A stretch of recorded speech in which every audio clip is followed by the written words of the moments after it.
స్థానిక ఎన్నికలకి 3 పార్టీలు సంసిద్ధమైతా ఉంది. దానిలో భాగంగానే బీసీలకు రిజర్వేషన్‌ల గురించి కల్పించడానికి అసెంబ్లీ సమావేశాలు ఏదైతే బీసీ ఘోష్ కమిషన్ సంబంధించిన దాన్ని గూడా అసెంబ్లీలో చర్చనీయాంశంగా జరగబోతోంది. బీజేపీ ప్లాన్ ఏంటి? బీజేపీ ఏ విధంగా స్పందించదో తెలుసుకునే ప్రయత్నమే చేద్దాం. సరే, ఎలా ఉండబోతుంది అసెంబ్లీ సెషన్ అనేది? ఏ విధంగా బీజేపీ ముందుకెళ్తుంది?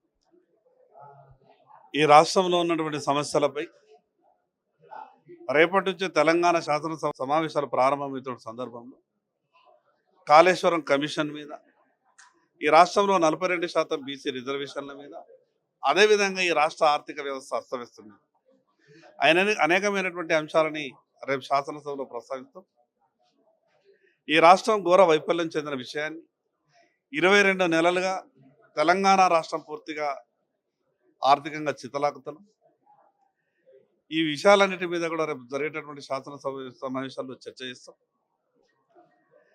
ప్రభుత్వ వైఫల్యాలు కప్పిపుచ్చుకునేందుకు మళ్ళీ కాళేశ్వరం మీద చర్చ అనే విధంగా ఈనాటి ముఖ్యమంత్రి గారు ఆ రోజు కాంగ్రెస్ పార్టీ అధ్యక్షునిగా, మల్కాజ్గిరి పార్లమెంటు సభ్యునిగా ఈ రాష్ట్రంలో కాంగ్రెస్ పార్టీ అధికారంలోకి వస్తే 100 రోజుల్లో జరిగినటువంటి అవినీతి సొమ్మంతా కూడా కక్కిస్తాం, దోషులను జైల్లో పెడతామని మాట్లాడినటువంటి ముఖ్యమంత్రి గారు 22 నెలలు ఈ తెలంగాణ రాష్ట్రంలో కాంగ్రెస్ పార్టీ అధికారంలోకి వచ్చి పూర్తయినా ఎవరిని కూడా దోషులుగా ప్రకటించలేదు, శిక్షించలేదు.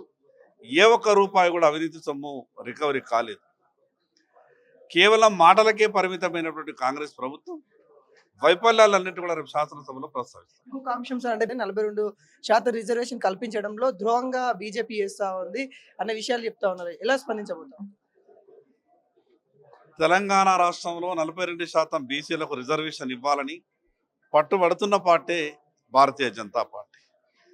అమలు చేయలేనటువంటి దుస్థితిలో ఉన్నటువంటి కాంగ్రెస్ పార్టీ దిక్కుతోచినటువంటి పరిస్థితులలో మిగతా రాజకీయ పార్టీల మీద నిపమేసి తప్పించుకోవాలనే ప్రయత్నం చేస్తుంది. మేము ఆ రోజే చెప్పినాం, 42% ముస్లింలు లేనటువంటి రిజర్వేషన్ 42% బీసీలకు ఇవ్వాలని. ఆ విధంగా మీరు ఇస్తే దానికి సంపూర్ణ మద్దతు భారతీయ జనతా పార్టీ ప్రకటిస్తుందని శాసనసభలో చెప్పినాం, బయట కూడా చెప్తాం. మేము ఈరోజు కూడా సిద్ధంగా. కానీ ఇయ్యలేనటువంటి విషయాన్ని ఇతర పార్టీల మీద నిందేసి తప్పించుకునే ప్రయత్నం కాంగ్రెస్ పార్టీ చేస్తున్నది కాబట్టి ఆ విషయం మీద కూడా రేపు శాసనసభలో కాంగ్రెస్ ప్రభుత్వాన్ని నిలదీస్తాం.